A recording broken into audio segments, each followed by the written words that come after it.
Start to the South American Championships, and a real buzz in the stadium, as you would expect, because it's the host nation Chile who will kick off against Venezuela, very much the rabbits, I suppose, of this championship. There are 10 countries competing. Neither of these has ever won, and here is the Chile lineup announced just a few moments ago. 2 surprises in there because we hadn't been given a side earlier, and 17 Paragues and 2 Espinosa have been called in by Arturo Salah, the coach. It's a real mixture of youth and experience. The experience with the likes of Hugo Rubio in there. And here is the Venezuela lineup, chosen by their new coach, Victor Pignanelli, who is from Uruguay. He sounds very Italian, doesn't he? And Maldonado, wearing number 10, is their starter watch. He scored all 4 goals of Venezuela's in the Copa América 2 years ago. Don Howe is with me. I remember Maldonado. I don't know if you do, Don. No, I don't. Well, he was the one Venezuelan player, really, who covered himself in glory in those championships. But let's have a look at the record of these 2 sides over the years. Chile against Venezuela in the Copa América. Chile have never lost to Venezuela. And indeed, when you look at Venezuela's record, it's pretty desperate, isn't it? Just 1 win in 23 matches. That was against Bolivia. And look at that concession. 80 goals conceded. That's almost 4 a match. Chile, on the other hand, have never won the Copa America, but they have won 33 matches. They've reached 3 finals and they've lost a lot. But one wonders whether now, in their own country, and with that incentive of Colo-Colo's victory in the Libertadores Cup, whether this might just be their year. Well, apparently there has been some real pandemonium in the stadium, and there could be a slight delay in the kick-off. Well, you expect pandemonium in South America, as Phil Meissen indicated in our opening. Anything can happen here. There is going to be a moment's silence at the beginning here, which is for those fans who died recently in the wake of a notable football victory in the country. But it is really sad that such a joyous occasion should be marred by such tragedy afterwards. There were 10 people killed and 100 people injured in the aftermath of Colo-Colo's success. But now the referee has indicated that the Copa America can get underway, and I'll pose that question to you again, Don. Chile, by the way, are playing in the red shirts and the blue shorts. Venezuela all in white, and that looks as though it might well be the first free kick awarded in about 2 seconds flat. Is this going to be Chile's year, Don, in their own country? Well, obviously, that home advantage is in any kind of big competition, whether it's the World Cup, whether it's the European Nations Cup, and obviously the South American Cup. The home advantage is always, it plays a big part. And I think last time the World Cup was in Chile, they got close to it. I think they got to the semi-final. That was going back quite a while. And they've got a good side now. I mean, they did very well over in Dublin. They did. They drew 1-1 there recently, and they've had quite a good build-up. They've had 7 matches in the build-up to these South American Championships. They've lost just 2 of those, 1 to Ecuador, 1 to Uruguay. But their form recently has been good, and that is often reflected by club performances. Yeah. And if a club of theirs is good enough to win the Libertadores Cup, this national team can't be bad either. That's right. Obviously, I think that they'll be going for an early goal, John. I mean, that's the thing that they'll try and get. I mean, Venezuela haven't got a very good record anyway, and they will, being at home, they'll put the pressure on the Venezuelans. They'll keep them pending their own half as much as they can, hoping they can get an early goal and then really get going right into the match. That's right, and Chile straight away finding that the referee, I won't say he's on their side, but he's certainly awarded the first 2 free kicks of this match to the host nation. Not surprisingly, they'll be looking to their experienced men who've played in Europe, like Rubio, who is with St. Gallen in Switzerland, to really lead them forward here in front of their own fans, who are fanatical and who are really on a high at the moment. Referee waving play on this time, and I would have thought that Venezuela might have got the ball back for their goalkeeper to have a touch of it then. It's what all goalkeepers like early in a match. This is that man that we were talking about, Maldonado, little number 10 there, who scored the 4 goals that Venezuela procured in the last South American Championships. They haven't any other players that are particularly of note, and indeed they have 3 making their debuts here. That's rather a lot in one international match of this stature. It's Echenosi, who wears 15, Jimenez and Cavallo all making their debuts tonight, and it's Chile very much on the attack, as you would have expected in these opening moments of the game. Venezuela will be really looking to get through this very awkward opening phase of 10 or 15 minutes without conceding anything. That's right, John. And also, if you look at the picture, is that they are dropping back in their own half. They've virtually got 11 players in their own half, Venezuela, and it's hard to get through. And they're trying to go through the middle, Chile, at the moment. You tend to think, when it gets packed like this, let's go around the sides. Obviously, Venezuela will just look to get things on the break. They hope that the Chilean players will kind of overindulge or push too many players forward, and then they'll come back on the break. They start at a colossal disadvantage because, believe it or not, they haven't played any international football since 1989. Yeah. They just haven't had any matches at all. It's not, of course, the #1 sport in their country, that's baseball. Yeah, well, there's a big kind of American influence in Venezuela. They've been on the north coast there. And also kind of a Caribbean flavour, if you like. I mean, you can. I remember, if you're in Trinidad, you can always look across to Venezuela. We're not in Trinidad right now, we're in Santiago, Chile. That's where these championships are being hosted. Good play here for Venezuela, mind you. That was Rivas. Of course, one's mind goes back to 1962 when Chile staged the World Cup finals, and more recently the World Youth Championships. Chile very much on the attack here, right on the edge of Venezuela's area, and they've got so many men back in defence. That was William Pacheco clearing it, and a good break out of defence too. What a pity he trod on the ball, otherwise that might have been quite a useful development for Venezuela. It really would lift them enormously if they could get the first goal. But here come Chile again, the ball laid back by Zamorano. First, a little bit of width there, John, for the Chileans, and they obviously it's turned them a corner. But it looked dangerous. It looked as though they're going to get into a good crossing situation. The onus very much on Chile in front of their own fans. Everybody expects them to win, and they need to win. They go off to Peru to play Peru after this one. Good supporters bouncing up and down in the background. I wonder if they can see anything. The corner kick will be taken for Chile. And flicked on at the near post. It sounds as though the whistle has gone. It has indeed. And the free kick already awarded. A little bit of pushing and shoving in the box, but that was a typical English First Division corner, John. It was played into the near post. There was a flick there, but it looked as though the players going in to get on the end of the flick were pushing and shoving. Spoiled a good chance. So Venezuela coming through unscathed so far. They are one of 4 of the nations competing here who have never won the South American Championships. The winners over the years: Argentina on 9 occasions, Uruguay 9 times as well, Brazil surprisingly only 4, Peru twice, Paraguay twice, and Bolivia once. But Chile, Venezuela, Colombia and Ecuador all here searching for their first ever Copa America. And once more, it's Chile on the attack. The ball laid forward and inside that area, plenty of bodies in here, and this could be the first one. It's trickled an inch or 2 wide of that right-hand upright. Well, that shows the danger. Super midfield break by the number 8, John.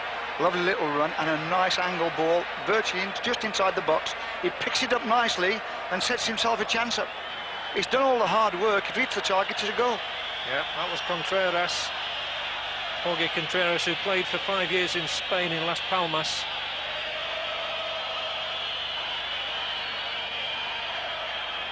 And that's how close he was. Well, he had to do it quickly, obviously, and the goalkeeper coming through himself into the picture. But really, he should have put it away. This stadium holds over 70,000. And some atmosphere, I can tell you, as there always is in South American football. You can say what you like about it, but it does engender enormous atmosphere. They play the game with colossal passion, and the supporters support it with colossal passion. Yeah, it's very individually skillful, John. I mean, it's played really in 2 ways, especially up front. It's either quick 1-2s, or it's those clever little darting runs from just behind the ball into the box. That's how it's played, and obviously with the individual ability thrown in. And there's some individual ability on the Venezuela side as well. That one came from James, wearing number 8. Well, obviously Venezuela just leave the one player forward, and they'll hope to get the ball into him, support him as quick as they possibly can, and then get another player breaking to make the 3-up and get into the space that the Chilean players will leave, because they're all pushing forward.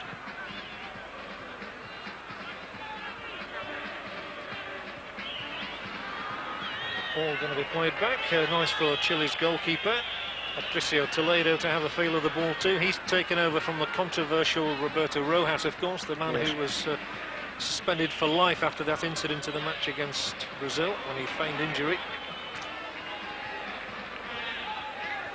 Yet another example of things that happen in South American soccer. Venezuela making it difficult for Chile. They have had the one opportunity so far. Slow build-up being favoured here as the ball is laid forward. And then back again. And they'll take their time. That was Garrido switching it left. Even further left now, and a bit of space up there this time.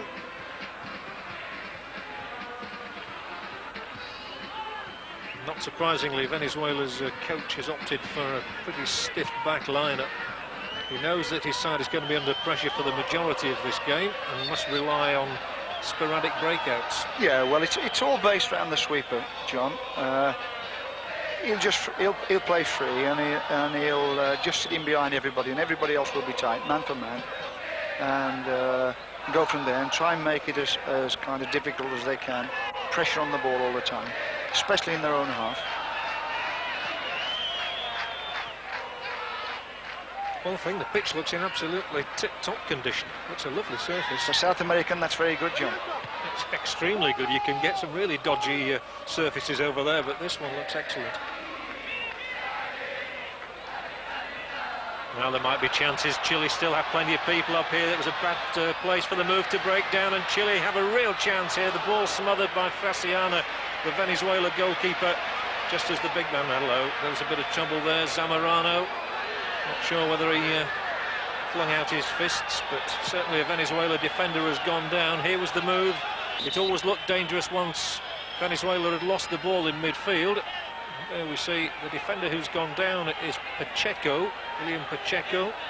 John, there was a run to the near post, and I think the defender thought he was going to get done, so he got across the he banged into the forward because he thought the forward was going to get to the near post first, and then obviously they play act as though they've got hurt. Well, the referee so far has kept things moving quite nicely. Yes. 5 on the ball is Vilches, another of the Colo-Colo players, and of course another very important aspect of this Chilean side is that they basically come from 2 clubs, so they all know one another's play tremendously well. They play as a unit, and it's Venezuela on the breakout with James. He's got support on his right from Marcano. Solidly laid through the middle, and a good run as well. Some excellent counter-attacking here from Venezuela. Could they have the first strike on goal? And the ball is tipped back to Toledo. But that showed the enterprise of Venezuela. It was a lovely ball down the right touchline. The cross-in had them in a bit of a dither as well, but that was a beautiful pass. It bisected the defence. Well, if the final pass gets in here, John, into the back post, he'll just cipher it into the net. It looks a little bit offside, but here again, that's the break they're going to play for all the time.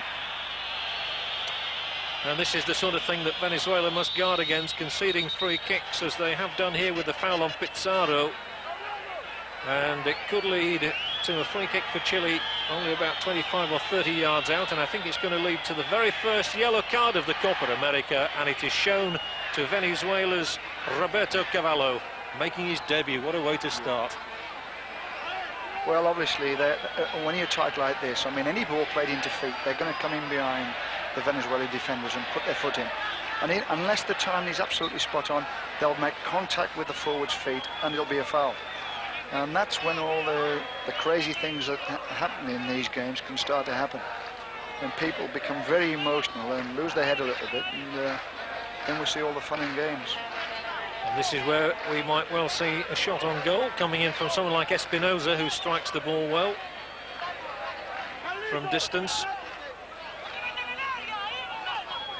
Rubio's another one. they have another player called Bassé de Chile who's not in the lineup tonight, and he hits it well too.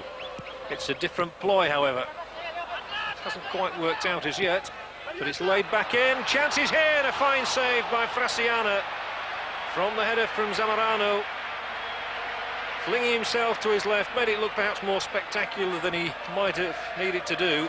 Nonetheless, he made the save, and that's the important factor. Interesting little free kick, played in and then pushed out wide again. When the ball came back in, there was a header from Zamorano, and a good stop.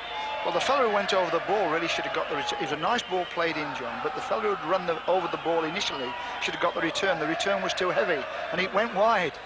But as it was, it worked out okay, because when the cross came in, the fellow who knocked it wide got on the end of it, and really could have scored. Like one of those bad golf shots, it turns out. Yes, that's right. Well, this pitch, I've commented on it before, looks as though it would be fit to put on. Excellent condition here in Santiago. And as we told you, a number of matches being played in different centres around Chile. And the breakout once more on, because Chile lost possession in a bad place, midfield and outside their own half. But they come away again, this time with Pizarro. He's trying to get his man moving away down that left-hand side. That man being Rubio, and here's the low cross, easily cut out this time by Macano.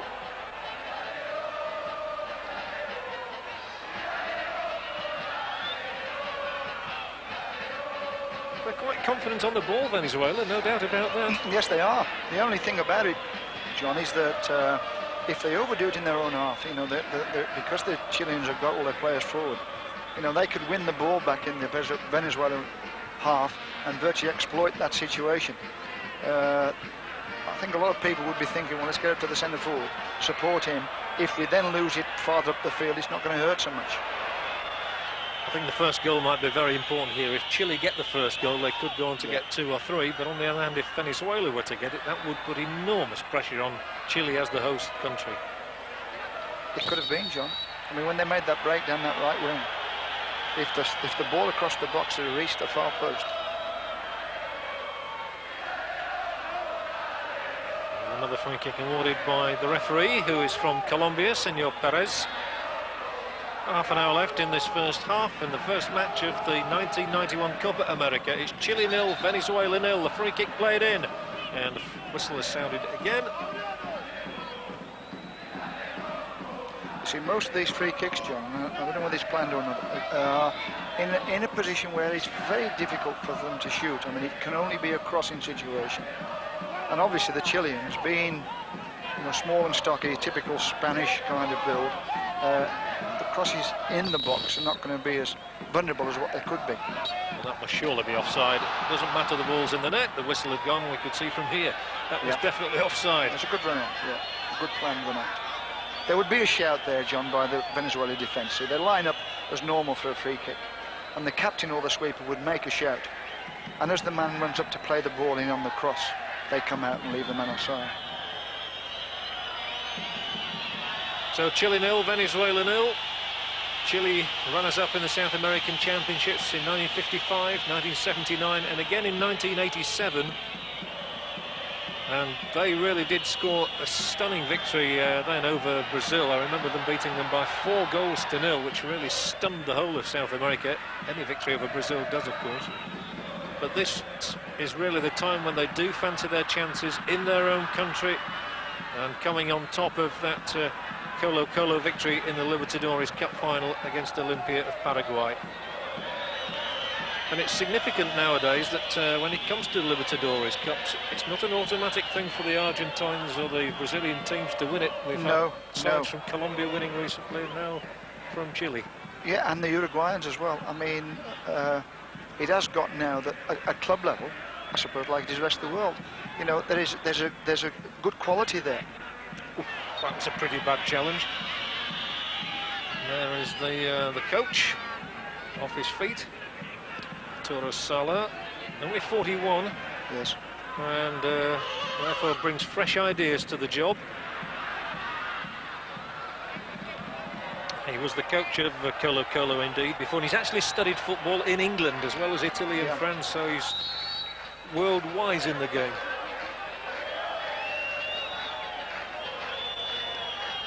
I think it's got, John, because of obviously the satellites and television, and coaches prepared now to travel around the world to look at all the types of football, the way other people approach football.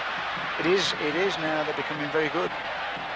That was a delightful bit of football there. Excellent work by Garrido.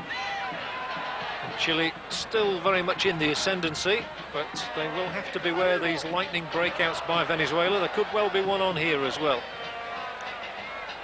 This time no, and it's that man again, Garrido. A lot of white shirts around when it mattered. And so the breakout is led for Venezuela here. And he's all on left foot, but well, to pretty good effect by Cavallo and supported by Rivas. He looks a good player, John Cavallo. I mean, he intercepted the ball kind of midway in his own half, ran with it to the edge of the box, and got a good shot in. He looks as though he can play. And he's not intimidated by the occasion, obviously. Chile begin again from midfield. Swung out left, it's not going to reach the intended mark.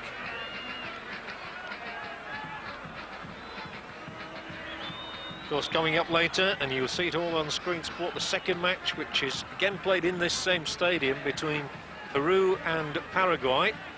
Just in case you might have missed it at the start, the South American Championships this year split into two groups. Group A comprising of Chile and Venezuela, Paraguay and Peru, and Argentina, the one side not playing today. And then Group B, Colombia, Ecuador, Uruguay, Bolivia and Brazil. And there are two qualifiers, one from each of those groups, whoever heads them for the last four in Santiago. Well, two from each group, I should say, go through to the last four in Santiago.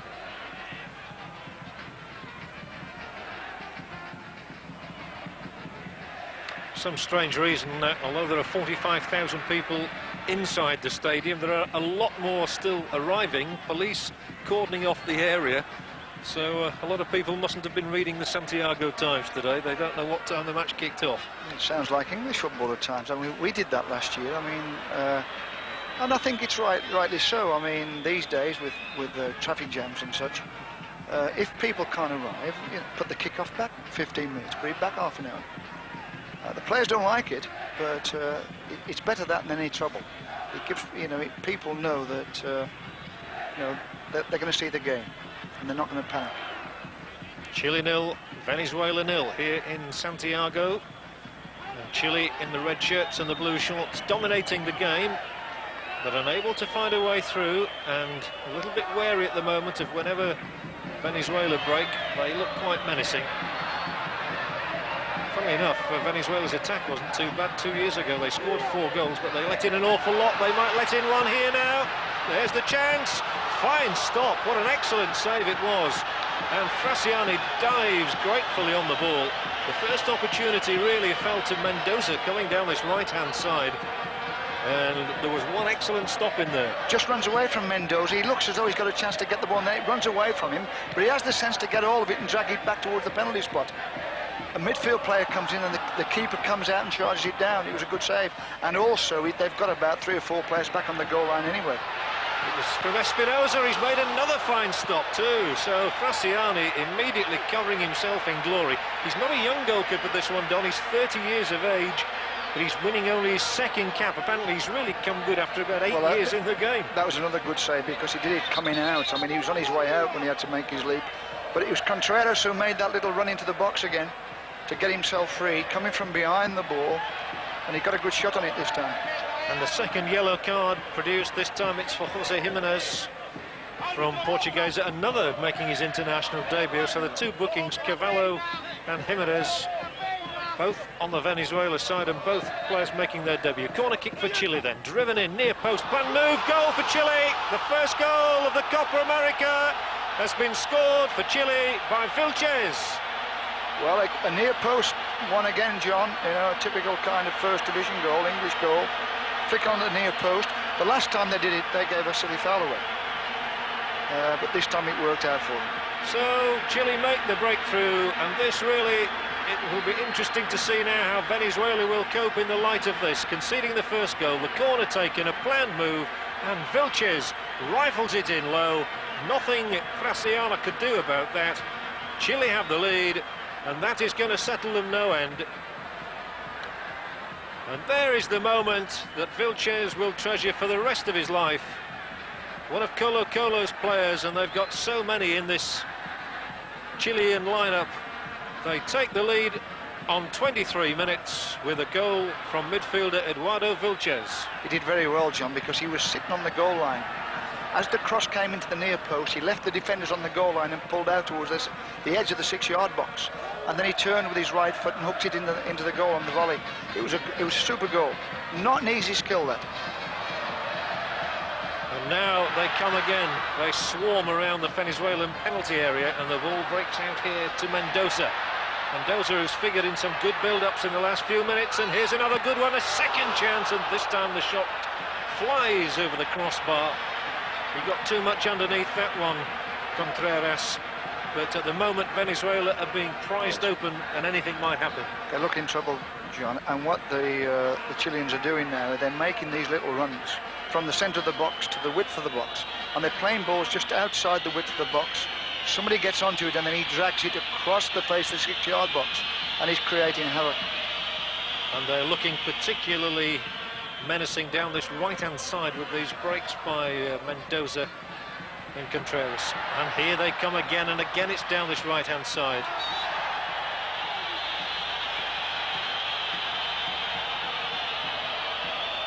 John, if the other team are going to pull 9 players back as defenders, and they're going to sit them around the edge of their penalty box, round the D on the penalty box, you can only get on down the sides, you can only get in down the sides. And at last, the Chileans have seen that, and they're now getting into vulnerable positions and getting all kinds of crosses in, and most of them have been low crosses. Free kick, and this is in another very dangerous position for Venezuela. It's going to be floated in here by Espinosa. And a second goal would be crushing to the morale of Venezuela. Here it comes, flicked on, it's in the net again, it's a second goal. Rubio this time, and Venezuela wide open. But Rubio, I think he's celebrating prematurely. I think he's been cancelled out here from the look of it, and from the whistling around. Rubio there, he looked in an offside position, it must be said. Well, he came late though, John. I mean, after the ball was played, I mean, they hit Rubio. I mean, they hit him at the corners on that near post. He hits him here, and the player comes in late on the end of the flick.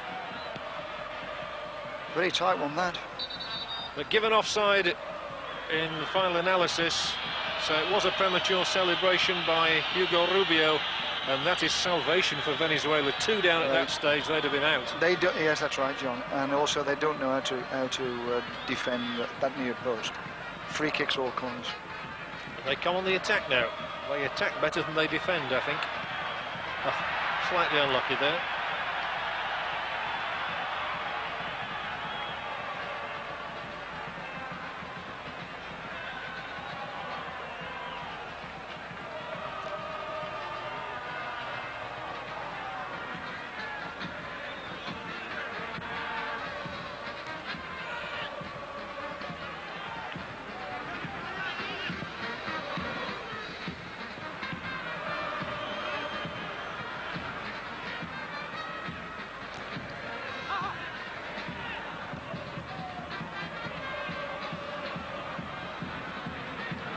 Still Chile pour forward.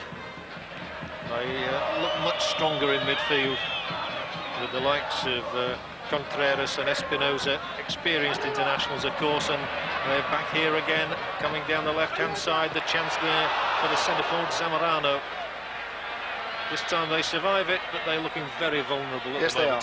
Yeah, that was a nice diagonal ball there. There's no doubt about it. When they're getting down the sides of the penalty box, the Venezuelans are not good at defending that situation.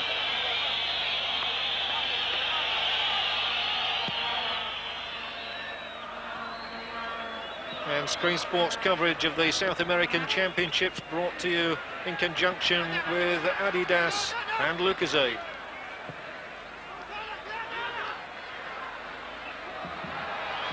No free kick this time.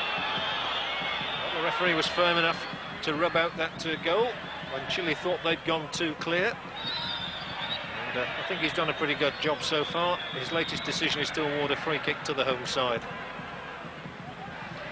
Jose Jimenez there, that was a few minutes ago, he got that yellow card. The second one, he's a 22-year-old, making his debut. His club has only just avoided relegation this season as well, so he's had a pretty tough time of it in recent months. These the 28th official South American Championships, first contested back in 1917. The man down on the ground is Cesar Marcano, winning his third cap. The thing about the Chileans, John, is that they are keeping the pace of the game pretty high. I mean, now we've been going, what, nearly 20 minutes, over 20 minutes, and they haven't let up yet. You know, they're keeping the pressure on the Venezuelans. It's getting close to half an hour, in fact, Don, and they lead 1-0 to Chile. The goal scorer, Eduardo Vilches. It came at a perfect moment for Chile, really, after a lot of pressure. And the man down this time, again on the Venezuela side, is Maldonado. The one player in this Venezuela side who's had experience outside his own country, played in Brazil. He's in fact just returned to his own country there after a spell in Brazil. But they are very much the minnows of this championship. And defend like that. They are in possession. When they're on the ball, they look very comfortable as well. I mean, there's a lot of continental and South American players. Individually on the ball, they look okay. It's I don't know whether perhaps there's too much respect shown from the start. Well, they'll have to show a bit of respect again now, I'm afraid, in defence. It's Chile coming for a delightful little manoeuvre, that one. Nothing on the end of it as yet, as the ball is not threaded through on that occasion by Espinosa. They do transfer it quite quickly, and here is this man Maldonado. He's got good skill. Excellently got away from those two defenders there. Kept the move going, and free kick awarded for offside. But Maldonado showing a nice touch of skill. Yeah, I mean, he got out of a tight situation there. I mean, he was surrounded by about 3 or 4 red shirts, and he twisted and turned and came out of it free and got his pass away fine. Like I say, individually they look okay. It's just tactically they look as though they're frightened of the Chileans, and they're going back in their own half and saying, well, you know, you can have all the initiative. So them showing a little bit of initiative. And they're a goal down with 15 minutes to go, and there is their coach, the man from Uruguay. As they defend once more, enough white shirts around this time, however. Victor Pignanelli, the coach, as I was just referring to him there, of Venezuela, only just settled into the job. And it must be a great problem for him that they've played such little international football over the years. And, not much doubt about that. You were saying early on, John, that you thought that the name was Italian and that he could be an Italian, some Italian in his blood. There's nothing about, they are playing like an Italian team. They are defending in their own half. I mean, as you know, in English football, we like to defend early. We defend in their half. Now, what the Venezuelans doing, they're virtually, as soon as they lose the ball, all folding back in their own half and defending kind of from the halfway line to the edge of the box. Typical Italian. Here's another manoeuvre down the right-hand side, led by James, but the defender this time too strong for him, Garrido. A vastly experienced player, and you consider he's winning his 32nd cap, and Chile have the likes of Pizarro, who's won 38 caps, Rubio, who's won 24 in there. So Venezuela have only one player who's won a double-figured number of caps. That's Maldonado with 18. And their total number of caps doesn't amount to more than about 40. It's very difficult when, you know, there's no real kind of experience and that to go with the team and get them to really feel good about the way they're going to play and express themselves and not be afraid of the opponents. It's very, very difficult. Chile looking to win the ball back in midfield again. They lead by 1-0. And they have plenty of men up in this attack again. Played wide by Zamorano. Chances of a second goal maybe this time. It's coming out here. Still the move continues. Knocked away this time, however, by the cool defending of Echinausi. Yet another winning his first cap. Chileans have always had good football. Their temperament has sometimes let them down. Of course, there's very strong British influence in Chilean football. It was started by sailors. Oh yeah, British sailors was football in Chile. and obviously with people like the Robledo brothers who played up at Newcastle. I mean, there is that kind of, like you say, the British influence. That's right, George and Ted Robledo. And indeed, of course, you only have to look at some of the names of the club sides over there. Everton and Rangers. Yeah, that's right. And the delightfully named O'Higgins. O'Higgins, yeah. Not quite sure who he was. Guess where he came from. Here's a free kick for Chile. The header on the mark. Comfortably into the arms of Fraciano. It sounds like a Yorkshire amateur club. O'Higgins, John. With an Irish president. Fraciano reaches the halfway line. Another Italian-sounding gentleman. This goalkeeper here, Fraciano, who plays for the Zamora club, winning his second cap.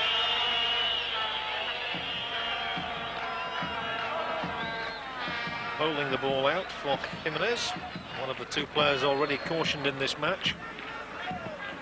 Chinozi, not a good ball this time. Picked out Paraguez, who was brought in at the last minute. I don't think Nelson Paraguez was expected to feature in Chile's first lineup at all. But he was brought in at the very last minute in place of Ramirez.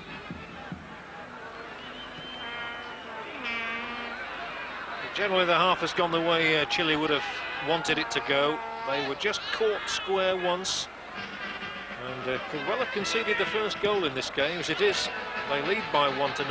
They've had one disallowed, and they're on the attack again here with Rubio. Well cut out this time. And I really think it was a vital moment in the match that when Rubio's goal was disallowed. However, they might get a second one here. Lovely skill, beautifully done, a super goal, Zamorano. That's a really classical goal.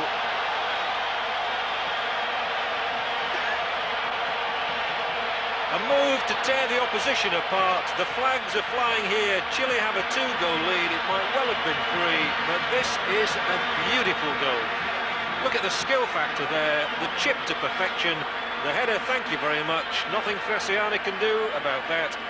And it's Chile 2, Venezuela 0, and I don't mind how many times I see this goal. It looks as good as ever every time. Down the side of the box, John. Same again. The ball's played in. What they do with the Chileans, they're very good at it. They get kind of midway in the Chilean half, and they play it into a front player, then they keep the run going. And they find the runner, and the runner's getting now. He's getting down the width of the pitch, and obviously he gets himself into a position to get across it. He did very well there. His composure on the cross was good because he got himself into a position. He checked and came back inside on his right foot, and then chipped it to the back post.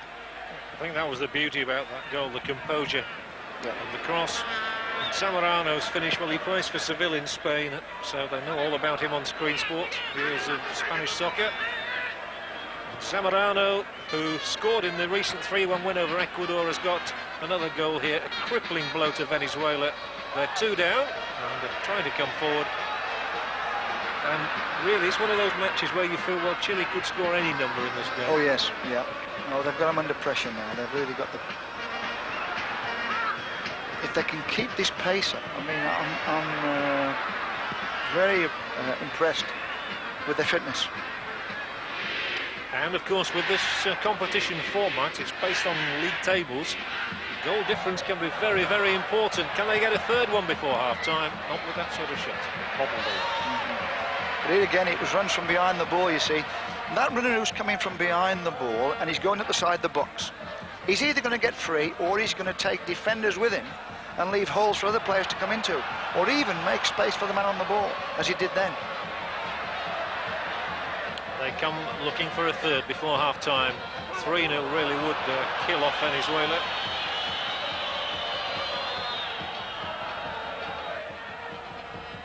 There's Ivan Zamorano, scorer of Chile's second goal. Pleasurable moment for him and for us because it was such a beautifully executed goal. And it just again proved the thinking we had before this game. The quality of football in South America often is very, very good indeed. They do play the game beautifully at times. We know the other side of their game too, the temperamental factor. But when it's played like this, it's exquisite. It's good to watch, John. It's quick, it's sharp, The passing is all over 10-15 yards. There's a lot of running off the ball. And then you get the individual ability thrown in on the end of it. It's good to watch. Free kick for Chile, looking for a third, headed away by Chinazi. This time they bring the ball away, and well, they always look as though they're going to lose it. However, they just try and do a little too much on the ball sometimes in midfield. Well, what they do, John, is that they win possession, and then all of a sudden they want to make kind of 3 or 4 passes before they get to the halfway line. Well, obviously that gives chance for the Chileans, who are hustling and closing down people all the time, to get the ball back. You know, if they could hit their front players, I know they've only got 1, they've got 3 behind their front player. If they could hit him, then they wouldn't get this. They wouldn't lose the ball in their own half so often. It appears that Maldonado has become the 3rd Venezuelan booked. So the referee, Senor Perez, really busying himself in taking the names of Venezuelans, Cavallo, Jimenez and now Maldonado. And it's a free kick for Chile, who are 2 goals to the good. And certainly Zamorano, with his height, he's a bit taller than the rest of the air. He's posing a few problems. He looks good in the air, John. I don't think the Venezuelans are good at defending in the air, but he's doing his job. You know, and they're looking for him, aren't they? He's trying to get on the end of the cross, and they are trying to get the crosses in for him. You really do imagine that the key game in this Group A is going to be Chile versus Argentina. Comes up later in the week. You'll see all the matches in the South American Championships here on Screen Sport. And Chile certainly must be among the favourites, playing in front of their own supporters. That's right, John. This home advantage in world-class football is very, very important. Obviously, the players feel comfortable. You know, they've got no problems with water. You know, they being at home, it works out super for them. It's worth a goal advantage, a goal start probably in many matches. But Chile already have a 2-goal advantage here against Venezuela. They're on the attack once more. They've picked out their man beautifully again. This time Mendoza just unable to control it. And the linesman there telling him he was offside in any event.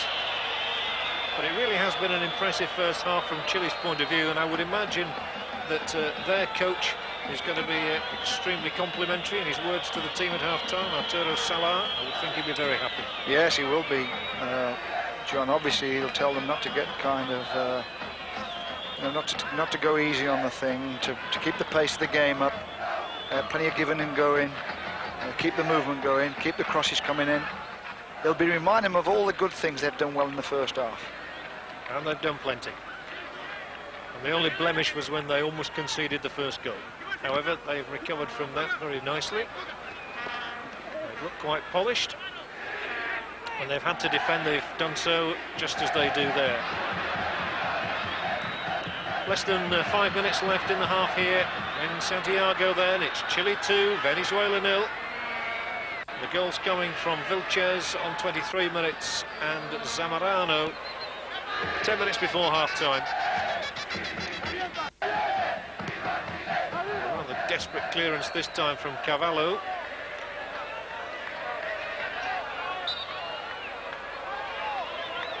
Certainly a lot to look forward to in these South American Championships, as we were showing you at the start. Although Brazil don't have some of the great names, they do still have the likes of Neto and Taffarel, that very fine goalkeeper. Branco, who played in the World Cup last year, of course, as well in Italy. And then the likes of Higuita and Valderrama for Colombia. Chile coming again over Zamorano, still a chance of a third. They can't lay it off this time. Clumsy bit of work in midfield, however. So this free kick has gone against Chile. Yes, we've got some good individual players to watch, John. It's quite exciting, really, because we don't get a chance to watch. We see them in the World Cup, don't we? And sometimes I think in the World Cup we don't see them at their best. There's a little bit too much pressure on them. Perhaps here at home in South America, a little bit more relaxed. We can really see what they're made of. Well, I'm thinking in particular there of Colombia, because besides the goalkeeper, who everybody knows about, they've got a striker called Iguaran, who is very, very useful, and a very good centre-back in Pereira, I thought. I agree. A strong fellow. And they'll be much happier playing in these surroundings than they were in Italy. Chile moving through the midfield, 2-0 up. Looks like a foul challenge. And the free kick awarded for the tackle on Espinosa. Another who wasn't named in the original lineup allows the free kick to be taken by Contreras. This was sounded again. Offside. Still 2-0. And down he goes. A bit of time wasting maybe here. Oh, there he gets up. And he knew that he had to do. Suspected that. And Venezuela come on the break on the right. Now then, if they could just get a goal before half-time, it would change the entire complexion. They have had a bit of joy, actually, the Venezuelans, when they broke down that right side. I don't know whether the Chilean left-back is pushing in a bit too far or is a bit of a ball watcher. But every time they get a good break and they stick balls down their right wing, they look as though they can get into a good crossing position at least. I think there's a bit of confusion in the mind of Cesar Marcano there. He wasn't sure whether to let that ball go dead or whether to play it out. In the end, he's played it out, and he's given Chile another opportunity for a goal in the last 2 minutes of this first half. And what a good first half it's been, certainly for Chile. 2-0 up.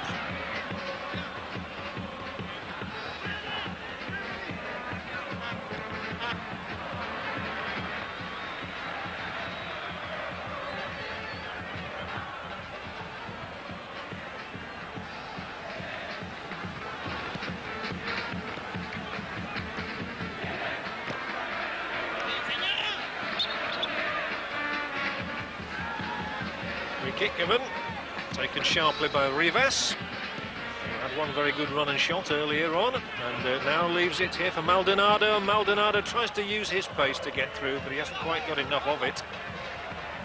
They are prepared to go one-on-one, as it was there. The sweeper had to step in there and tidy that situation up. But I mean, if they get inside the Chilean half, the Venezuelans, they'll have a go one-on-one. Well, the Venezuela coach has said that what they really want to do is make an impression with the quality of their football and show that they can play. So it's a nice willingness that they've got. We're certainly coming up towards half-time here in Santiago, with Chile leading 2-0 against Venezuela in the opening match of the 91 Copa America. Ooh, he dallied on the ball and then played it back wide of his own goalkeeper. An extraordinary corner kick for Jaimes to concede there. He really panicked. That's the problem, John, you see. They've won the ball back, the player's gone out into midfield with the ball and he's going forward. Instead of playing the ball forward, he checks, he comes back, and now he's in trouble and he finishes up with a silly back pass. And it really would be a tragedy if it led to a third corner. Taken once more. They've had good corner kicks so far of Chile. Chipped back in, blocked, and surely nothing will come of that now, and it looks as though Venezuela will get to the break without a further concession. They're 2 down, they've had 3 players booked, and of course that's something else that might feature later on. Yep. Number of players who stay on in these matches. Yeah, well, Johnny, you were saying that most of those players that got booked were all lads making their debut. And obviously they were they go out there, it's a big important game for them. They're a bit nervous. They think they've got to win every ball, they think they've got to win every tackle, and they go into situations they shouldn't go in. They have to go through it, John. I mean, this is where experience. You only get experience by doing it. Quick comment then, Don. I would think Chile very, very happy at half-time. Oh, yeah. I would think that, you know, it's a nice... I would think the crowd are pleased as well. Obviously, it's a very partisan crowd. They'll be pleased. They'll be going in, and the coach will remind them of all the good things and keep it going. Thanks very much, Don. So it's Chile 2, Venezuela 0 here. Goals from Vilches and Zamorano. Chile 2, Venezuela 0. We're back after the break. Welcome back. Chile 2, Venezuela 0 in the opening game of the Copa America here in Santiago. And really a dream start for the host nation. There's so much pressure on them, although everybody expects the host nation to do really well in their own country. If they don't get the right result first off, then they're under immense pressure. I agree, John. And obviously the crowd would be kind of... They get a little bit tense, they get caught up in it, and if, as it was, the goal came in the end of in the middle of the first half, but they get it tight because they're expecting to get a goal in the first 10 minutes, and everybody there's a little bit of tension gets around the place, and players stop doing the simple things. You know, they try to force situations, and it can lead to the tenseness which comes in the side that you don't want. I mean, you want players to be relaxed, you want them to express themselves. But when the goal came, I think, as soon as the goal came, I think you could see one or two players were saying, okay, here we go now, and started to believe that they have got a chance of winning this tournament. Yet another of these short, inexplicable hold-ups that we get in South America. There's one at the start, and we have another one at the start of the second half. That's just because Venezuela don't want to come out. It's a similar situation to a cup tie between, say, a first division side at home to a third division side here, isn't it? And if the third division side puts on pressure for the first 20 minutes and the home side doesn't get a goal, then the crowd gets a little bit anxious and frustrated. If that Venezuela goal, if he'd have delivered that final ball across the 6-yard box and they'd have scored off that, it might have a completely different complexion on the game. This looks like a big psychological ploy to me on behalf of the Venezuelan coach. He's holding his side back. He's not letting them come out just yet. Yeah, I mean, I don't know what this is about, but knowing what either come, knowing what goes on in South America, time doesn't seem to be too important to them. Punctuality is way down on their list of priorities. The mañana attitude. Yeah. Anyway, here come Venezuela today. They've got a tough one because they've got Argentina after this. Now, what a start that is for them. Well, that's right, but at the same time, I mean, I don't know. I mean, obviously, it's a long way away. You tend to think, well, they've got nothing to lose. Nobody expects them to do well. Go out there and play. But straight away, as soon as the game began, they folded back in their own half and just stood there, left one player up. You know, there's got to be a little bit more to it than that. So, just a reminder then, as we await the start of the second half, it's Chile 2, Venezuela 0. The goals for Chile coming from Vilches and Zamorano. There you have it, 2-0. Beautiful backdrop here in Santiago. Scene of the 1962 World Cup finals, which Don, you were a member of the England squad on that occasion, although you didn't actually play it. No, I was in the squad, John, and Jimmy Arfield was the right back in those days, and we did quite well. We got knocked out with the team that, well, they didn't win it in the end, but they were a good side, Brazil. No, sorry, they did win it in the end. Brazil beat Czechoslovakia in the end. That's right. Yeah, I've been thinking them for a minute. Yeah, yes, I did.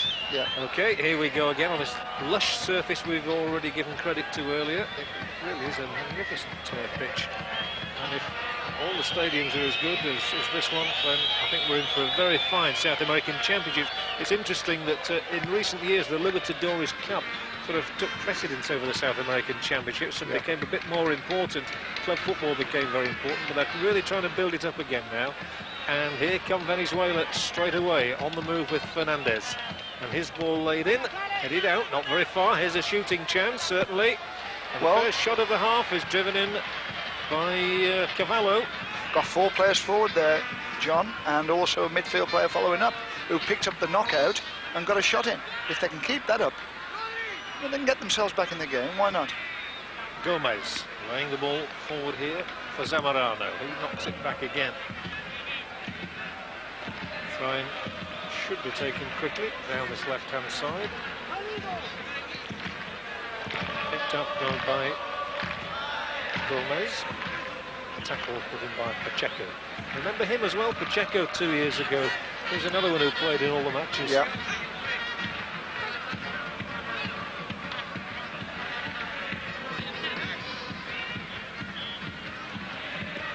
Forward this time. But that's a crunching tackle from behind, and already we've had 3 bookings, and I think this might be a 4th. They lead 4-0 on bookings anyway, and the latest one is Pacheco. Silly tackle. I mean, the fella on the ball was going virtually away from goal. He's going back towards his own half. Why he had to put his foot in the end, I don't know.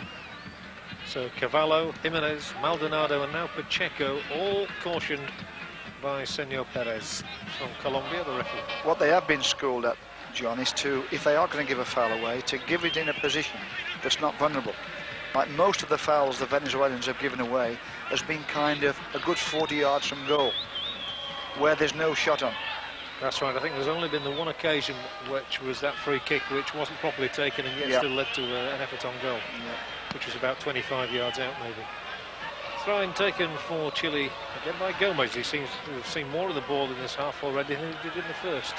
It can go like that. And they play it right across the back. Chile, one of those countries who favoured the sweeper system for a good while. But it's Venezuela coming, looking and hunting down this right side, and an unfortunate stumble there. That could have been dangerous to Chilean hopes. And even now it's won back again by Pacheco. Surrounded by white shirts. It's laid forward. The darting little figure of Rubio coming after it. Hugo Rubio seems to have been a fixture in the Chilean side now for some time, winning his 25th cap here today. Zamorano probably nobody to cross the ball to. Excellent work, however, and loud appeals to no avail. And I think the referee probably quite justified there. Well, he went off on a good dribble. You know, he did the first defender and got across him, got across his path. When the second defender came, he still wanted to go again. I thought that was the time he could have released it. He goes, he gets past that defender. He could have come in then.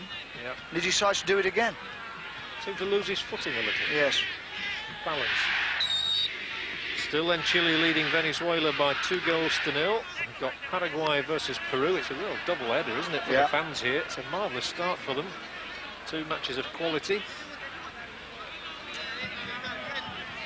Plenty of World Cup memories of Paraguay and Peru as well. Peru, of course, the side that inflicted that defeat on Scotland in when the South Argentina. Americans, John, don't get too emotional, when they keep things kind of under control, it's good football to watch.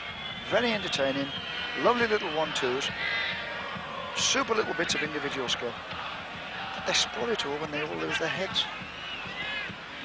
The all Latin temperament we talk about. And it's Chile coming forward in numbers again. Laid off by Garrido, I think it was. And now they come down the right.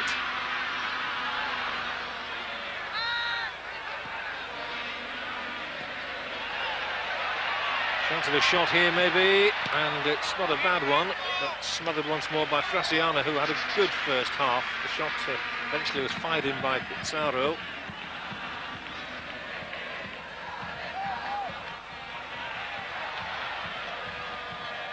Just beginning to get the upper hand again in this half. Yeah, they're getting them closed down again, John. It's happening all over again, and they're going to get themselves in trouble, the Venezuelans. They're making too many passes in their own half. They're not getting their heads up and looking for the front players. They make 3 or 4 passes, and obviously, sooner or later, the Chileans get it back. Here's yet another cross coming in, headed away this time by Jimenez.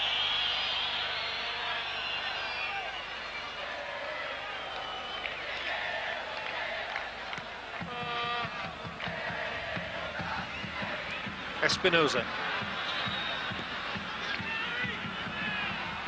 Again, it's just beginning to look a little bit ominous for Venezuela as he finds his man again, and good movement outside the edge of the Venezuela penalty area. They're threading 2 or 3 good passes together there before Gallardo brings it away for Venezuela. You see good covering work, and there were 2 Chileans who got back there to keep them at bay. Bit of unsure handling, I must say, there by the goalkeeper Toledo. Well, obviously, John, in this situation, the sweeper's got a big responsibility because he's the fellow who's got to stop the break. If the Venezuelans do come on a break, he's got to read it, and obviously more times than that, he's got to intercept it as well. More danger here. That time the little 1-2 didn't quite work. But there's been some very effective short passing by Chile in this game, and it looks as though there might be some more here. Dangerous ball to the far post just beyond Zamorano, who managed to keep it in play. However, they look as though they're going to be lining up for a shot at goal, and Venezuela just succeeding in getting enough bodies around. And now the breakout is led once more by Maldonado. Still Maldonado plies the ball left now on an unfortunate first touch from Rivas. Again, Maldonado, the one who looks most dangerous when he gets into Chilean territory. Rubio, little touch back, and it's a neat one as well. Again, it's Espinosa who comes onto it, and you really do get the feeling a third goal must accrue shortly if it carries on like this. They're super, the Chileans. They must have worked at this quite hard, of making runs from behind the ball. It's played into a front player, somebody who's ahead of the ball. He gets all of it, and then people start making runs from the back of him, and obviously he senses the right time just to slip them up the sides of the box. So it's still 2-0 for Chile. There have been ominous signs in this half from a Venezuelan point of view, but they might well concede a few more. Just a reminder again that we have two groups here. This is a match in Group A, in which we have Chile, Venezuela, Paraguay, Peru and Argentina. Then in Group B, Colombia, Ecuador, Uruguay, Bolivia and Brazil. Two from each group qualify for the last four round-robin playoff in Santiago. And you can see all 26 matches here on Screen Sport. It's actually costing $1.8 million for Chile to stage this tournament. But they've done it before and they're known to be good hosts. Well, the World Cup in '62 was very successful. It was indeed, and here's more good work down that right touchline this time by Rubio. Free kick surely for that. It is. And I can see a Venezuelan getting sent off in this match, to be honest. Yeah. They go for balls they can't get. The ball's in defeat into a Chilean's feet, and they come from behind or they come up the side and they throw themselves in. And if the ball gets moved, the feet are still there, the ball's gone, and obviously they hit the feet. Espinosa will take the free kick. And they'll play it in longer this time. The goalkeeper got a punch to it. Pacheco nodding it up in the air. The player who brings it away is Fernandez. Now it's Chile who have to funnel back sharply. And I said it once in the first half, I'll say it again, if Venezuela got a goal, it certainly would alter the complexion of the game. And it is the better part of their game is attacked by the look of it. Rolled in field this time by Gallardo. They're just unable to keep possession. That was a sloppy pass. No, it doesn't even look as though they know what to do when they get forward. In general, they come down this right side, as they did in the first half. They're not too bad. But anywhere else, it's nothing happening.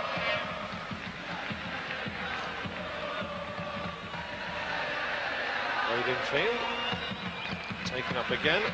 They do support one another rather better, Chile, as well. When somebody loses the ball, there seems to be somebody else to pick it up. They're more professional. They've been schooled in getting the ball played simple and early.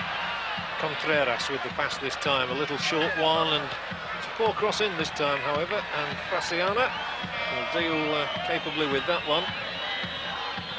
The goalkeeper who's just won his Spurs recently found his way into the Venezuelan first team. Again the ball given away, and surely there must be chances of a third goal this time. It's from the angle and he can't beat it. But once more disappointment for Rubio. Should have hit the target there. He worked himself a nice position, kind of let it run across him, went outside of him, gets round, done all the hard work. Now all he's got to do is get on the target. I think he tried to squeeze it inside that near post. Yeah, he went for the narrow angle really, but didn't quite come off. A bit of frustration around again, because I think the crowd is sort of sensing that their team could score half a dozen here. Yes. Well, the crowd would like 4 or 5, obviously. So our coverage of the South American Championships brought to you in conjunction with Lucozade.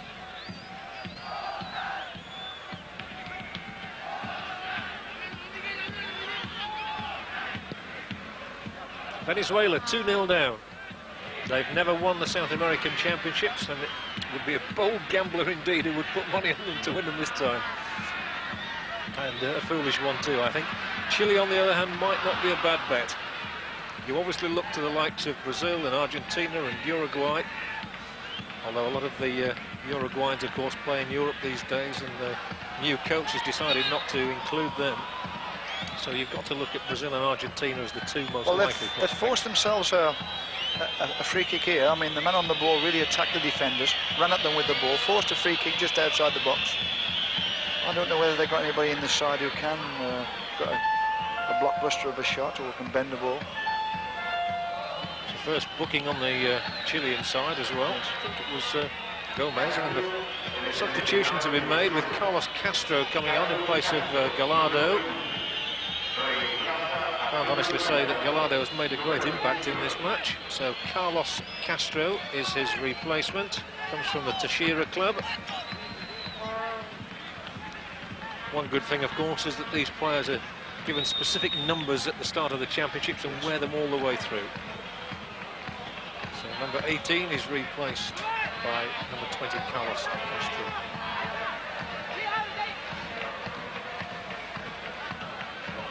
The man standing, or the two men standing over this free kick, Maldonado and Jaimez, and here is a good strike on goal, and the first real save that Toledo has had to make. Yeah, it was a good shot, John, I mean, and they got 3 players in on the keeper quickly. I mean, if they come away from the keeper, did very well, they held on to it well, because it was just about bouncing in front of him, which is awkward for a keeper. And the Venezuelans have got 3 players on top of him. Good free kick, and a good save. But it's still 2-0, Chile in front. They look like picking up the first 2 points of the championships.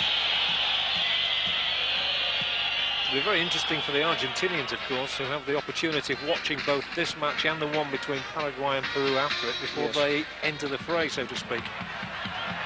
And they can assess the strength of the opposition of all 4 countries they're up against. Chile building nicely down, that beautifully weighted ball, that one. Here's a good cross in, put out of play in the nick of time by Jimenez. Lovely 1-2 down the right side to get into that crossing position. And obviously they don't defend well in the air either, Venezuela. Let's see what they do at this near post. Of course, Venezuela, one of the few countries who've never qualified for the World Cup finals either, like Ecuador. Here's the corner kick. This time it doesn't work out. They do get man up there. The substitute headed it back towards his own goal, Castro. So no addition to the scoreline as yet in this second half, but it really is nearly all Chile. And Rubio has caused quite a few problems. They cause them again now. Looking now, that was pulled back a little bit too far. Once more, however, it's Chile on the ball, and you really can't imagine that they can't add to those 2 goals if they carry on dominating to such an extent. Yeah, the pressure will bring the goal, John. It has to do. I mean, 15 minutes gone in this second half in Santiago's National Stadium, and it's Chile 2, Venezuela 0. And those are the Chilean substitutes. And he's got quite a lot of experience on the bench as well as the coach to choose from. Arturo Salah. They look for a different option. Rubio tries to give them it. Now seeking to get the ball on the right foot, threaded through. Here's the chance. Oh, good stop once more from Fraciana. And but for this goalkeeper, it might well have been 3 or 4 already. He's done well. He's made some super saves. This was a better shot here. He was pulling it back into the back post. The keeper cut it out. But if he gets through to the back post, the centre forward's there to tap it in. There he is arriving now. Pizarro's had a good second half as well. He's been involved a great He's a good little player. He's involved in everything going forward. Well, there might be trouble now. Good decision by the referee. He waved play on. He could certainly have given the free kick. In fact, it might have happened on 2 or 3 occasions in this move. Eventually it's cleared, and that was one where it didn't work out for the referee, really, because had you given the free kick, you're dead right, John. I think it was a good decision. I think he's had a good match for this referee, really, from Colombia.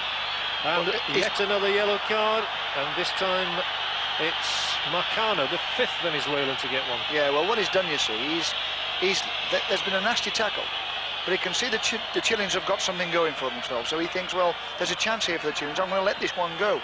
He let it go, nothing come from it, but now he's dealing with the tackle that he let go early on. That's right. Which is how a referee should definitely how he should see the advantage one team's got. He did it absolutely right. I think it was Marcano that was put there. The caption said Vilches, but I can't imagine it was a Chilean play for any reason at all. So it looked as though, to me, Marcano was the 5th Venezuelan to be booked. Corner kick for Chile, however. And Zamorano will get up there again. Oh, and it's tipped back once more, and they're really desperate straits, Venezuela, at the moment. And again, they give the ball away. Their passing game has just gone all to pieces. That has been non-existent, and if either Brazil or Argentina are particularly strong, you can see them really scoring a stack full of goals against them, Argentina being their next opponents. Brazil would only play them, of course, if they were to get through to the final. I don't think that's going to happen. Well, you see, obviously, when they play against the top pro teams, the Argentinas and the Chiles and the Uruguayans, who have got front players who are used to this tight situation around the edge of the box, and they're used to handling the ball there. Sooner or later, they're going to get done. That's why they ought to come out and give it a go. There was confirmation there of Marcano's booking, and confirmation given from the linesman there of the latest offside in the game. Strangely, against the Venezuela. That must be a first. It's a peculiar situation, this, in football. I mean, having worked with players, is that even if the coach has said to them, go out there and express yourself and don't worry about the results, players themselves kind of look at the opponents and think, oh, that's so-and-so, and that, oh, that's, oh, I better not do that against him. And the players themselves get themselves in that situation. It's not always the coach. Right, because you often hear managers saying it's only about what we do and not what the opposition does, yes, really. That's right. But you can't always instill that in players. Venezuela trailing by 2-0 here in Santiago. Zamorano tackling for the ball, trying to win it twice, unsuccessfully on both occasions.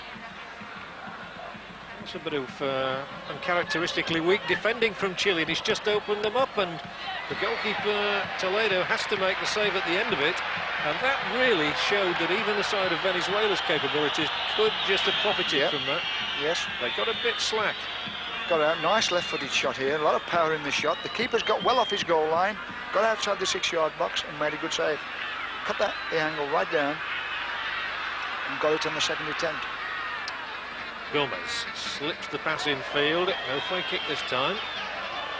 Rather fortunately, Cavallo came away and was able to play that ball upfield, where it's taken on by Rivas.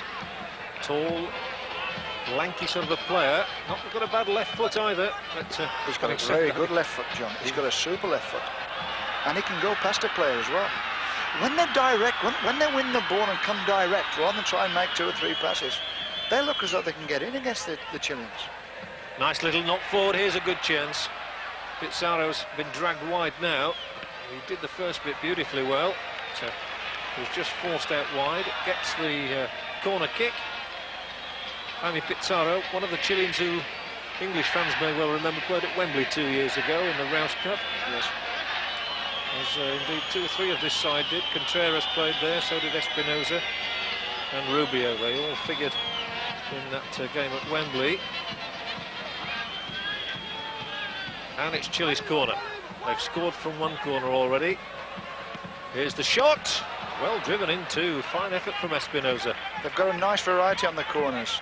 I think they've realised now they're not going to get in on the near post. Obviously at half-time, the Venezuelan coach has done something about those near post corners. So now, I mean, that one was out towards the D. They've knocked the one earlier, they knocked to the back post. So they've got a nice variation on their corners. Here's that man we were talking about, Rivas on the left foot again. Maldonado rolls it inside, takes the return pass. Maldonado goes again. Lovely little build-up here from Venezuela. It's just that one touch from Fernandez which let them down, but they're gaining in confidence a little here. They've not conceded anything in this half.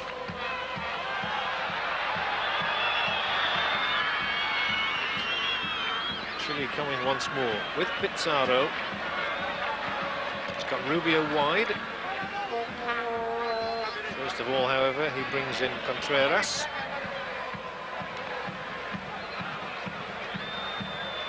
They just overdid it. Venezuela this time getting enough men back, and the crowd, you can tell from the whistling around the ground, getting that little bit frustrated again. They want a third goal. No doubt Chile are worth a third. Yes, they are, but I think their momentum is just dropping and sagging a little bit. I think their fitness level, I think they're just having a breather, John. I think that, and to keep it up with how they've played, it's not easy. And bearing that in mind, I think this is a good time for a substitution. He's going to bring Jorge Contreras off. And the first alteration made by Arturo Salah will be the removal of midfield man Contreras, who's worked quite hard. He's made a lot of runs, John. He's made some super runs from behind the ball. Venezuela looking, and the catch made by Toledo before the substitution can be made. And so Contreras is here and he's still involved. And he's no doubt seen the number 8, and he knows he's about to come off, and he wants to make one last valuable contribution. Plays Gomez down the right. Movement inside the box. They'll be looking for the big man, but again, the quality of cross not good. Frassiana can handle those with no problems. Yeah, at all. centre of the goal, John. I mean, good goalkeepers will come out and hit those all day. He's either got to go sharp into the near post or hung right over on the back post. Well won by Espinosa. Took a little bit too long playing the ball. Mendoza. Now the experienced Garrido. Here he is once more. A bit more open space this time. Contreras still on the pitch. Can't get him off. The ball just won't go out of play. Nor will the referee give a free kick to allow the substitution to take place. So Rivas comes again. He's seen a lot of the ball in the last few minutes. Here he is on that left foot again, and this time the little 1-2 does not work. And Chile come down the right, and they'll seek to make quick inroads, while Venezuela have got a lot of players funneling back. Oh, and it's a good run, this. Oh, and it would have been a super goal. But down goes Frassiana once more to make the save. That's a very exciting run. I mean, he picked it up kind of just inside the Venezuelan half, and he virtually went right for the penalty spot. Finished up on the edge of the box.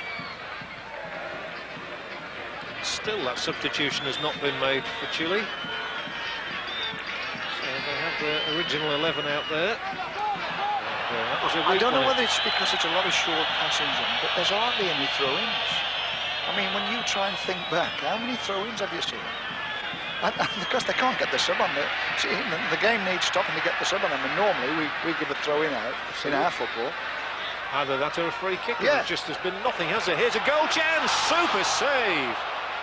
Zamorano really rose to that, and I believe he thought he was a goal scorer for the second time in the match. Thwarted by Frassiana. Yeah, he pulls away to the back post. See him there, look, he's pulled under the back post, then comes in and meets it, gets a header in, goalkeeper gets a nice little touch over the bar.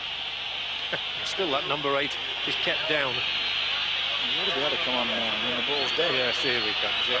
Contreras. Not sure if that's his natural gait, but he's going to go off to be replaced by another experienced man, another who played at Wembley, Jaime Vera. Vera, who played in Crete in Greece for a number of years. So the experience factor of the side is not lessened by his arrival. And it's a corner kick. Rubio to take it. Chile looking for a third goal. The goalkeeper sound as ever.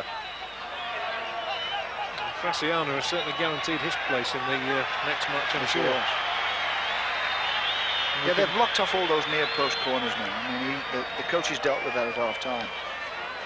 And now that they're going more back post, the goalkeepers are back in the game again. Can deal with those corners. You can't see the overall result being affected, but we did mention earlier about goal difference being important. And Chile might not see it as too happy a result if it stays at only 2-0. It would be a good opening result. The crowd would like 5, obviously, but it doesn't work out that way. I mean, they have just lost the momentum at the moment. They're a little bit more ragged. That's where I think the subs come on. Give it a bit of a lift. Here they come now. They are buzzing a little bit on this move. Pizarro started it. Continued down the right here. There's plenty of movement over there. You see Espinosa making a run, and here he is now. The flag raised, however. It was a good run by Espinosa. You could see what was in the thinking. Just went that fraction too early. Yeah.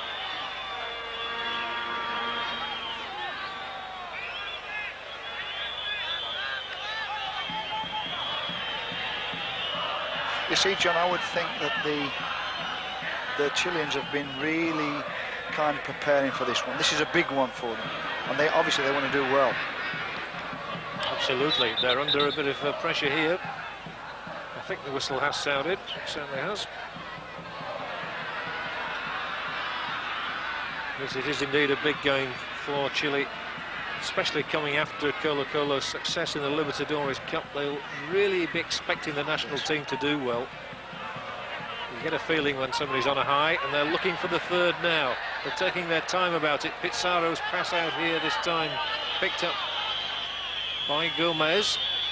Lob back in towards Zamora. This time he is beaten in the air, so one Chilean player down, clutching his face. There he is. It's the scorer of the first goal, Vilches. And the shot from Gomez hopelessly wide. He didn't look at all confident on that at any moment. Coverage of the South American Soccer Championships brought to you here on Screen Sport in association with Adidas.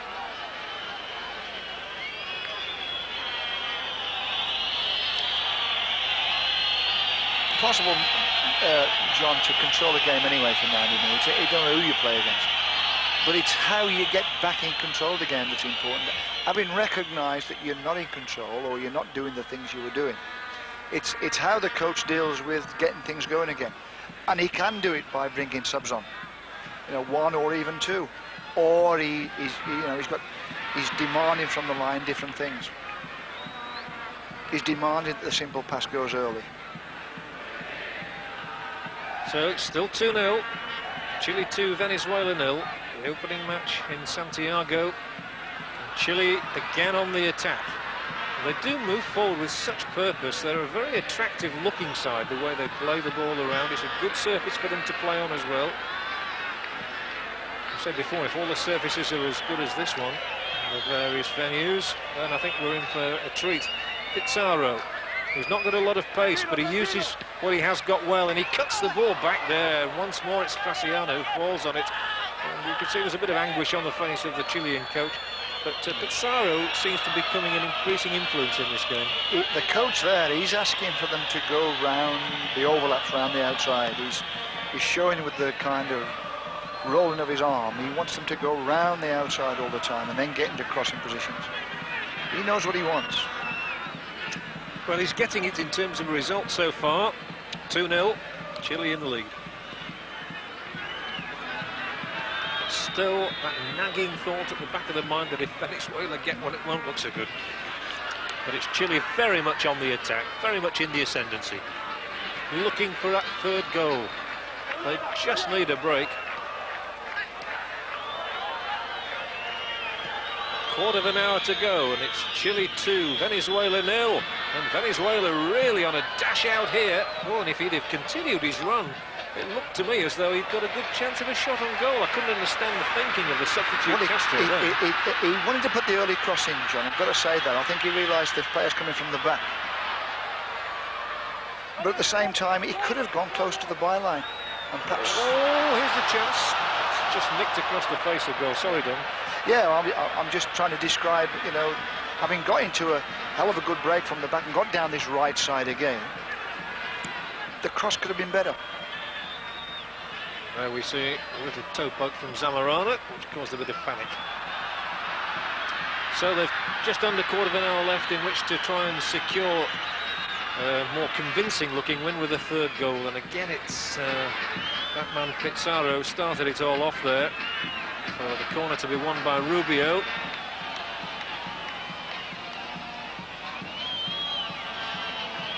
Seems to be going in phases at the moment. Quick little burst, and then it slows down. And now the corner taken. Chile looking for a third.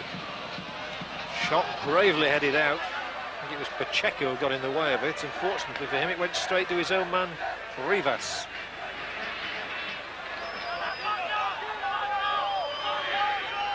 Yes, a third goal would really seal it for them, John. That's what they need. I mean, like you say, 2 goals, Venezuelan score, that lifts them. Who knows, you know, there's a bit of pressure put on the back.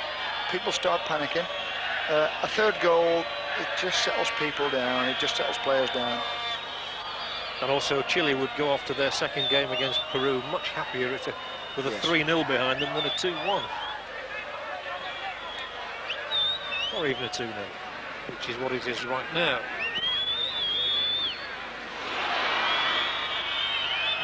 Certainly the Venezuelans not been afraid to put themselves about. 5 players booked against the 1 Chile man, cautioned.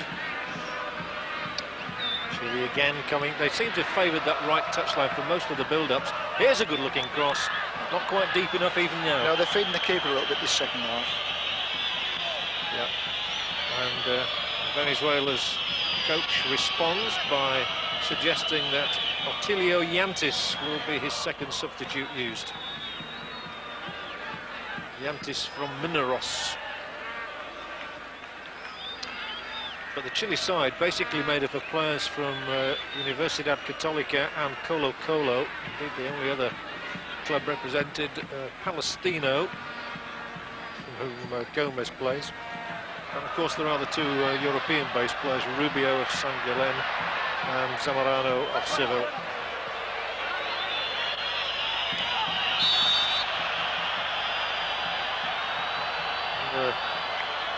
Just gone off the boil a little bit in the last few minutes. That was certainly weird defending. Yes. Very weird indeed, and Pizarro takes a corner that really shouldn't have been conceded at all. And he's already taken it, and I think he's going to get a second chance to cross the ball in, almost in slow motion. Clutched by Fraciano. As Venezuela think of that second substitution. And I would think that they'd be quite, well, content is probably the wrong word, but certainly much happier to lose 2-0, having lost 2 and had a goal disallowed in the first half an hour. Yeah. Well, I mean, if you can be happy with losing, which obviously is very difficult, I suppose they can go away and think, well, we've played the team that are at home, who I suppose are one of the favourites to win this competition. That doesn't lead us too badly into the next. Nobody expects them to win anyway. And with what they've got playing against the home team, playing against Chile, they might go into the second game thinking, well, that ain't too bad. That's right, they might fancy the chances against the Paraguay or Peru. But here come Chile, still on the lookout for that third. With Pizarro.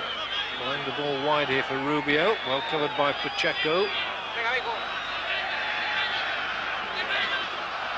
There's that substitute, Yantis, and the player who he will replace will be Udamaro Fernandez. So Yantis comes on, the second substitute used by Venezuela. Fernandez off and Yantis on. Yantis, one of the more experienced players. Perhaps a surprise he didn't start the game. Bit of puffing and blowing there.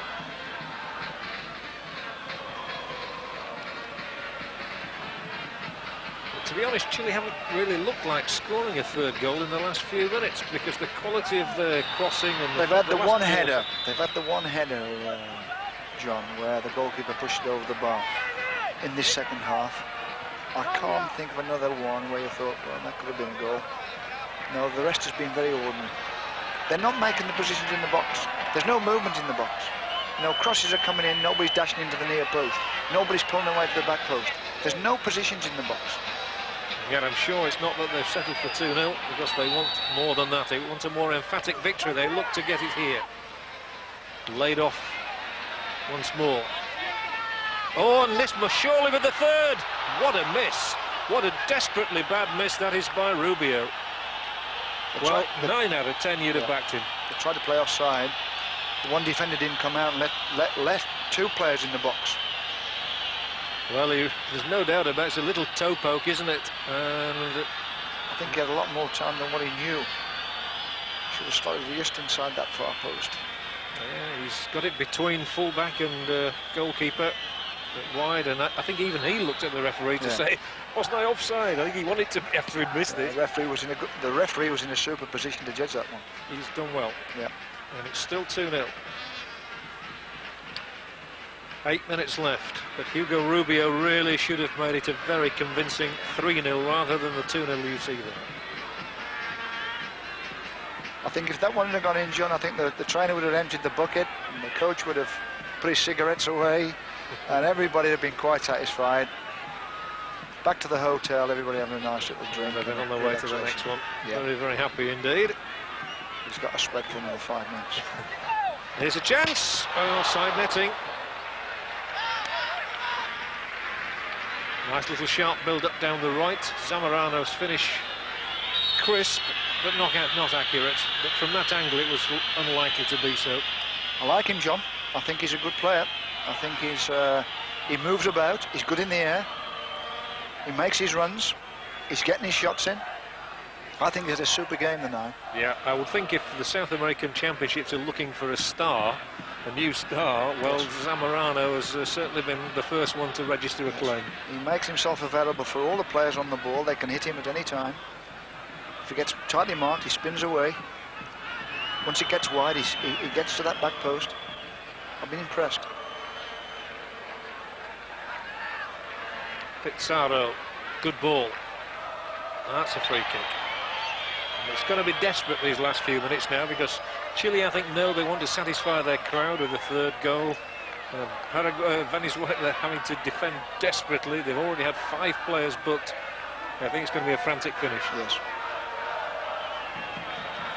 Well, this is the time, really. If Chile kind of can keep their cool and do the right things, they could get that third goal. They certainly could, and they have a free kick here, and they've sent a lot of people up.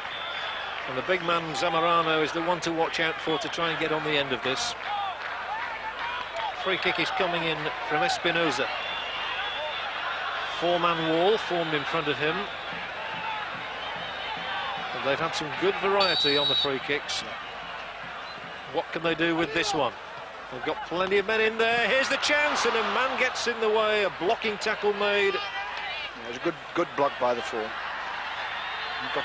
got to the striker quite quickly and hit his thigh, went over the bar. Yes, I think it was Jimenez, and I think his coach will be quite pleased with Jimenez. He's done extremely well. You were right, it was the 4. And on his debut, besides being booked early on, he's done really well. Corner to be taken here by Jaime Vera, the substitute for Chile. It's a better one. It's round about the penalty spot, and the goalkeeper unchallenged now. That was a better corner. He drove that one in, coming across the 6-yard box, head high. The goalkeeper don't come for them, they're too quick. He hasn't got time to judge his jump and get out to it.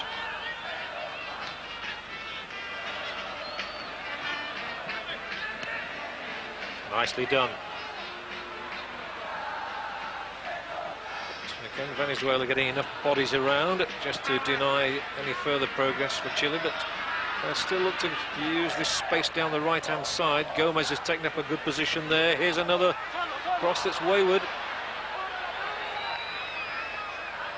Brought away by the substitute, Castro. Actually, the cross was quite a good cross, John. I think they didn't get players into the back post. Centre forward went to the near post. Zamorano, he went off to the near post, and nobody come round the back of the defenders to get into the back post. So they leave it to Espinosa once more. Flick through to Rubio. No free kick given. And Fasciana, I think, will be quite pleased and relieved to hear the final whistle. He's had a busy old night. Busy start to the championship, but I would say he's covered himself in glory. Oh, really. yes. Made some good saves. Handled the ball well.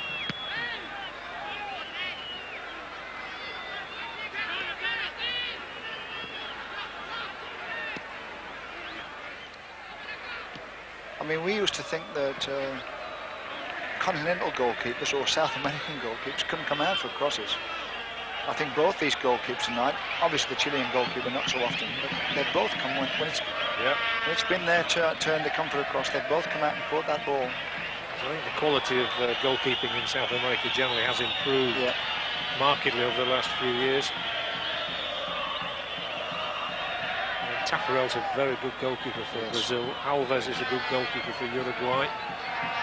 And of course, we saw Goycochea in the World Cup. He was a good shot stopper. No question about that. Oh, without a doubt. I mean, the standard of goalkeeping is going up and up and up all the time. I think there's a lot of individual work on goalkeepers now, more than there ever was.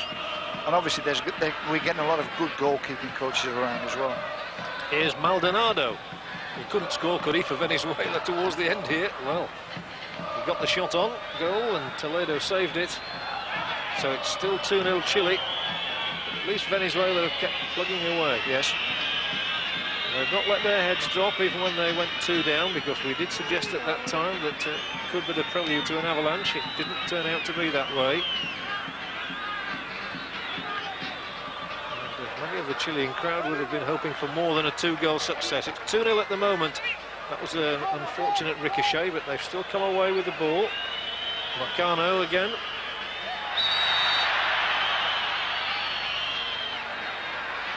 First time we've seen a little bit of Latin temperament there, actually. Yeah, I mean, the two sides haven't been too bad tonight. I mean, I think there's been 5 bookings, but you wouldn't say that it's been a dirty game or that there's been tackles that you'd say, well, you know, in generally speaking, where people have put their foot in, the ball's been moved, and I think we've got a red card here, though, and I think it's because of a second bookable offence. Well, let's have a closer look at this. There didn't seem to be anything really there. Just a bit of argy-bargy going on between the two sets of players. And there is a Chilean player walking off. It's Chile who have actually lost. It looks a bit like Pizarro, actually. But we might be able to see that in a moment as the free kick comes in. Venezuela have to keep their composure. Chile might get a third goal. It's still 2-0, however. They're keeping them at bay for the moment. And we'll try and have a look at that incident again in just a moment. It really seemed to be a red card out of nothing. We did suggest there might well be a red card before the end of the day, but we thought it was probably more likely to be a Venezuelan player that was shown. He'd given the foul to the Chileans anyway. Yep. Either the players, he's had a word with the referee and said something he shouldn't say, or he's put his hand on one of the Venezuelans. He's hit one of the Venezuelans. Well, here we can see what happens. The two goes down, and there's a bit of a knee in the back. Free kick has already been awarded. He kicks the ball away. Then he grabs it. It's Espinosa who grabbed the ball. Mendoza, the other player involved. And after that, there was a red card shown, and nothing else happened. So I think that was a very, very paltry offence. Didn't see much in that, John. We couldn't see much.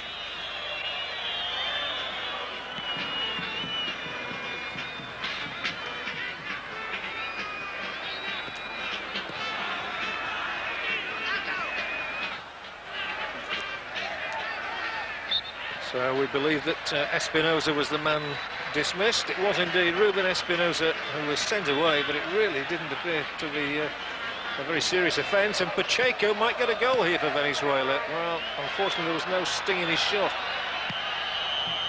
That would have been a real blow to Chile. If they'd have lost a player and then a goal, that would have been even worse, of course. To be kept in play here by Rubio. Pelted straight up in the air by Marcano. And we're in the last 30 seconds of normal time in Santiago, with Chile looking as though they're going to start their South American Championship campaign with a comfortable victory over Venezuela, if not as emphatic as they would have liked, unless they can get a third here. No, again, not a penetrating enough cross, cut out by Frasiana.